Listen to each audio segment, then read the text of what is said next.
انصاری عزیز، محمود افغان یک جنایتکار بود. به نظر شما جنایتکار بود؟ به نظر ما قهرمان بود. به نظر شما جنایتکار بود؟ دوست عزیز یک لحظه ببخشید. الان هیتلر قتل عام کرده تو ایران، این چجوری قهرمان به حساب؟ ببینید صفوی‌ها جنایتکار رو قتل عام کرده، حقشون بوده، قاتل باید کشته بشه. گوش کنید، الان هیتلر شاید به نظر شما جنایتکار باشه، در نزد نازی‌ها یک قهرمان است، همچنین استالین و غیره و غیره. نازی‌ها ببینید آقای انصاری، نازی‌ها رو که اصلا قانون انسانا نمیشه مرجع قرار داد.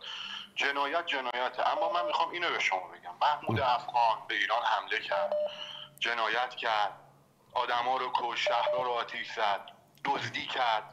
اما دوست داشتم شما که داستان تاریخ رو میگین کامل بفرمایید. نه این تاریخی که شما میخونید، این تاریخی که شما میگید نه گوش کنید، من اجازه نمیدم دوست عزیز. یک لحظه شما رفت جلو و آقای انصاری حق همشون رو گذاشت پوست سرشون رو کرد. کسی که یاد تجاوز به خاک پاک ایران بیفته عاقبتش میشه مثل محمود افغان. پس محمود افغان عاقبتش رو بگید که درس عبرت. نه عاقبت شما کار نداریم، همین که همین سلسله منحوس صفویت رو تار و مار کرد همین کافی است. این بزرگترین خدمتی است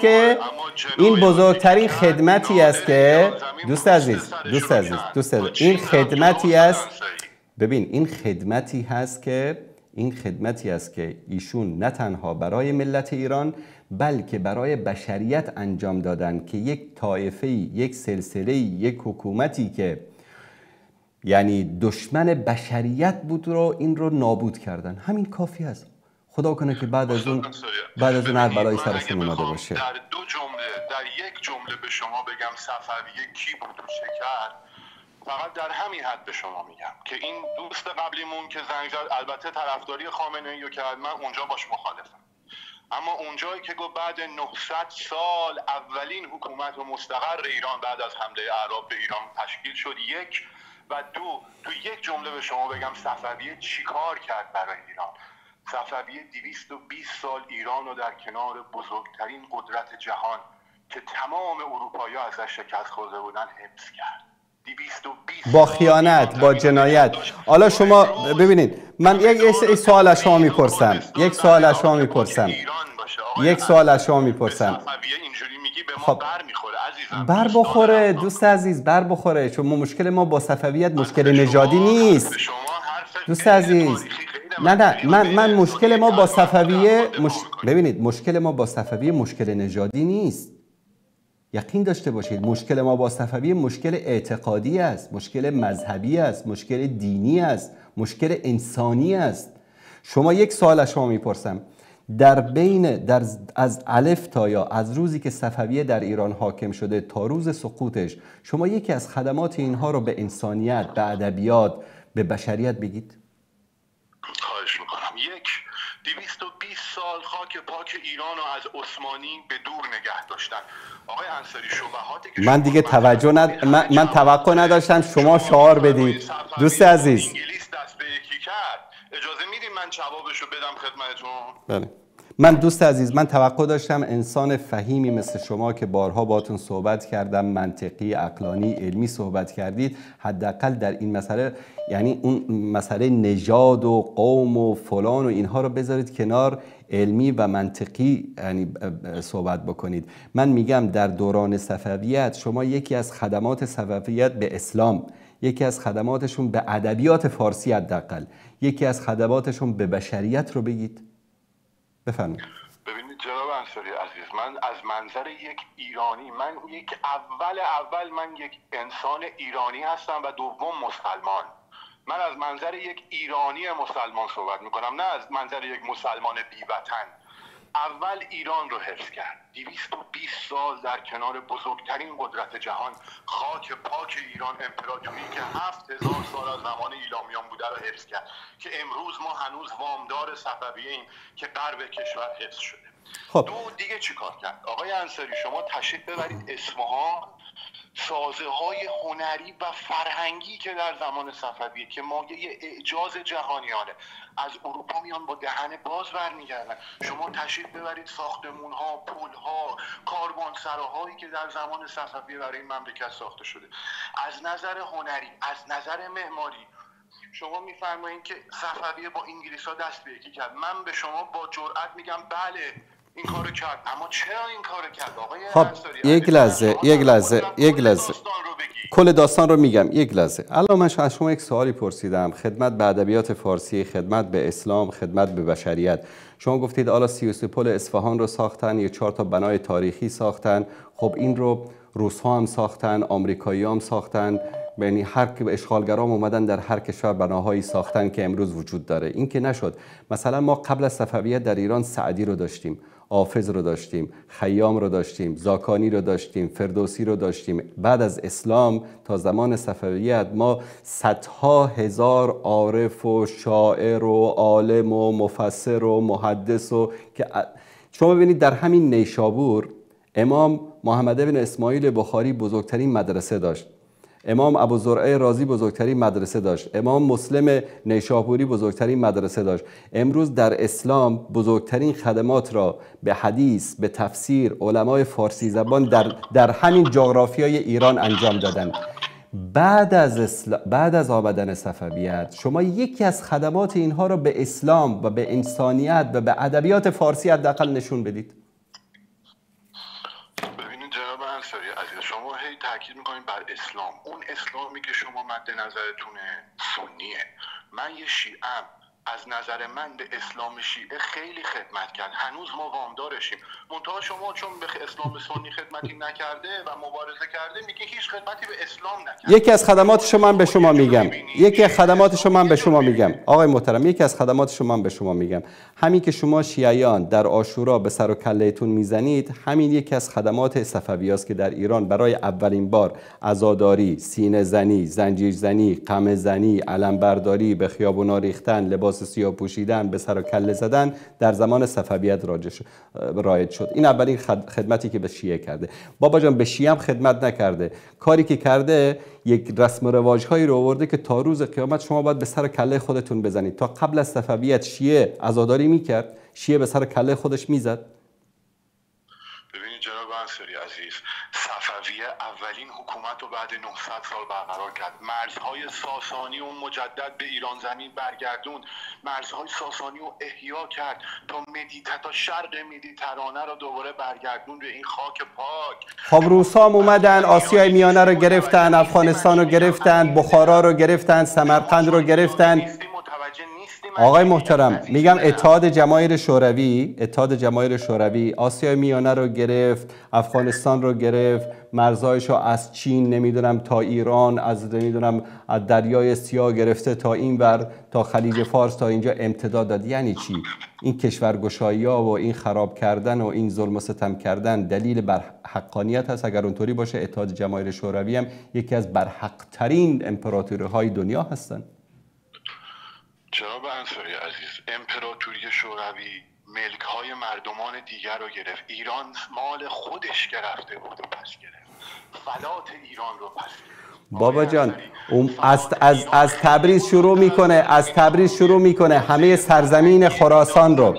آقای محترم شما ایران زمین میگید، در اون زمان ایران زمینی وجود نداشت. سرزمین خراسان خیلی بزرگتر از ایران است. سرزمین خراسان از سمرقند و بخارا شروع میشه تا ری نیشابور و تا سجستان، اینها همه سرزمین خراسان بود. ایرانی وجود نداشت در اون موقع. چرا میید سیاه‌نمایی میکنید برای مردم؟ این افغانستان امروزی، تاجیکستان، ازبکستان، ترکمنستان، اینها همه سرزمین خراسان گفته میشد.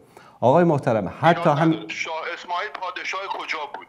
همین جغرافیایی که امروز به نام ایران اسمشو گذاشتن، اون موقع چی بود اسمش؟ موقع سرزمین خراسان بود.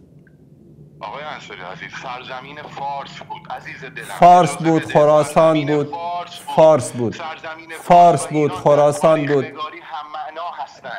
ایران اسم کنونی فارس هست. خب الان شما یک جغرافیای کوچیکی رو که اکثریتش هم غیر فارسا هستن، شما اسمشو گذاشتید ایران. در حالی که در این جغرافیا کردها هستند، بلوچها هستند، لرها هستند، عربها هستند، اینا هیچ وقت خودشون رو جزء از ایران نمیدونن. اینا همه ایرانی هن، خودشون هم جزء ایران میدونن. نمیدونن. شما به زور شما کبیر یه کرد، بابا کرد و فارس برادرن، به ما یاد میدادن پسر عمو. آقای محترم، پس چرا این همه ظلم در کردستان میکنید؟ در سال 67 مگر همین نظام جمهوری اسلامی نصف کردستان رو قتل عام نکرد؟ تا امروز چرا مردم کردستان بر علیه حکومت ایران میجنگن؟ به خاطر ظلم و ستمی که در کردستان انجام میده حکومت شما. در زمان شاه هم همین ظلم و ستم بود. آقای انصاری، کشتار کردستان رو منم محکوم میکنم. اون خلخالی جنایتکار رو همشون جنایتکار بودن، ولی شما میگی اینا ایرانی نیستن. عزیز دلم، اونا خودشون ایرانی نمیدونن. دوست عزیز، اونا خودشون ایرانی نمیدونن. اونا به ایرانی بودن خودشون افتخار نمیکنن، به بلوچ بودنشون افتخار میکنن، به کرد بودنشون افتخار میکنن، به عرب بودنشون افتخار میکنن. شما امروز برید، آقای محترم، من در اهواز زندگی کردم. عرب‌های اهواز افتخار میکنن که عرب هستن، نه اینکه ایرانی هستن. من کلا ایرانی به ایران افتخار میکنه. بله، نوخاله همه جا هست، اما ایران معنی فارس نداره. نه، شما نمایندگی شما کرد و فارس همه با هم برادرن، یکی هم، همه ایرانی هم. ما وقتی میگیم فارس منظور نژاد نیست. فارس اسمیه که یونانی‌ها برام انتخاب کردن. استاد انصاری عزیز، این شبهه‌ای که شما فقط میفرمایید صفویه با انگلیس‌ها همکاری کرد، بابا عثمانی قدرتی بود که از شرق و غرب میخواست بگیره همه جا رو. از غرب موفق شد، از شرق ایرانی‌ها وایسادن جلوش. شاه عباس چیکار میکرد؟ عثمانی افتاده اون وسط، از اون ور میخواد اروپا رو بگیره، از این ور میخواد ایران رو بگیره. اول ببینید دوست عزیز، اولین قتل عامی که در سرزمین عثمانی توسط شیعیان نصیری رخ داد که تابع صفوی‌ها بودن، در تاریخ مطالعه کردید یا نه؟ بله آقای انصاری عزیز. بله. پس سلطان سلیم قتل عام کرد. قبل از چرا قتل عام کرد؟ به خاطر اینکه اولین تحریک های نظامی و قتل عام ها در سرزمین عثمانی توسط صفوی‌ها شروع شد. اگر اونا شروع نمی‌کردن، عثمانی‌ها این کارو نمی‌کردن. این گونه نبود آقای انصاری عزیز. خب شما دیگه الان که بخواید تاریخ رو انکار بکنید دوست عزیز، من دیگه چی بگم به شما؟ تاریخ شما دارید آقای انصاری عزیز. سلطان سلیم جنگ رو شروع کرد به این دلیل که پسر عموی سلطان سلیم به سلطان سلیم گفت مثل روم بیا عثمانی رو شرقی غربی کنیم که بتونیم کنترل کنیم این بزرگ. سلطان سلیم زیر بار نرفت، پسر عموی فرار کرده اومد سمت شاه اسماعیل تحویلش نداد. سلطان سلیم اونجا تصمیم برای جنگ با ایران رو گرفت. شما بوده چی کار میکردید؟ اصلا همین روایت شما رو هم قبول بکنیم. روایت تاریخ. خب اوکی، روایت تاریخ شما رو هم، چون هر کس تاریخ رو به نفع خودش مینویسه، همین روایت تاریخ شما رو هم قبول بکنیم. کار اشتباهی کرد. یک نفر رو تحویل میداد بهتر بود یا ایران رو با آتش کشیدن بهتر بود؟ کدومش بهتر بود؟ والا از نظر منم باید تحویلش میداد. اما اون نامه‌هایی که با هم دیگه رد و بدل شده رو اگه شما بخونید، نامه‌ها موجوده.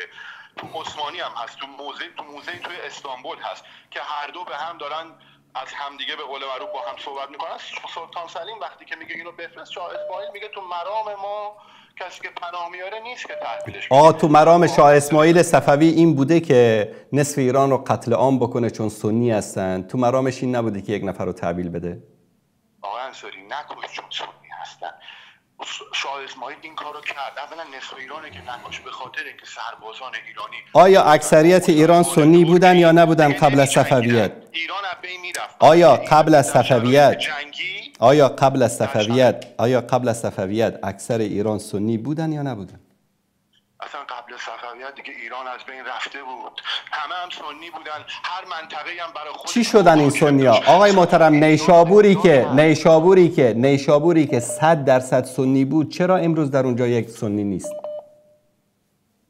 آقا من به خاطر اینکه هم به زور بوده، هم مهاجرت شده، اما دلیلش به خاطر این بود که دیگه نمی جنگیدن.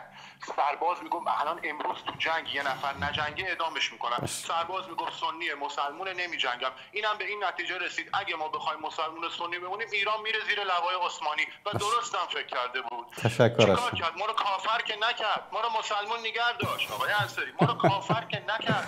من هنوزم همون سوالم رو تکرار میکنم آقای محترم که به زبان فارسی، به ادبیات فارسی، به عرفان فارسی، به دین اسلام، به انسانیت چه خدماتی انجام داد سلسله صفویت از روز اول تا روز سقوطش؟ هر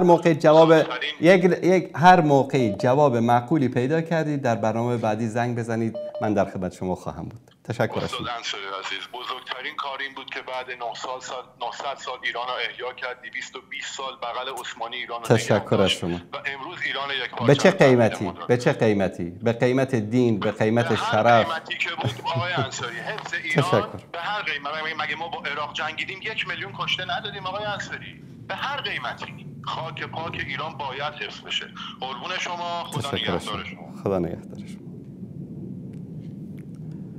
قضاوت با شما بینندگان عزیز. والله من نمیخواستم این مسائل رو باز بکنم، اینا خودشون باز کردن. یعنی من تا حالا دیدید که در مورد این مسائل صحبت کرده باشم، چون از این مسائل یک بوی نژاد پرستی و قوم پرستی و این مسائل میاد، اصلا دوست نداشتم این مسائل رو باز بکنم. وقتی که اینها باز میکنن بعد دیگه ما جوابمون رو داریم برای گفتن.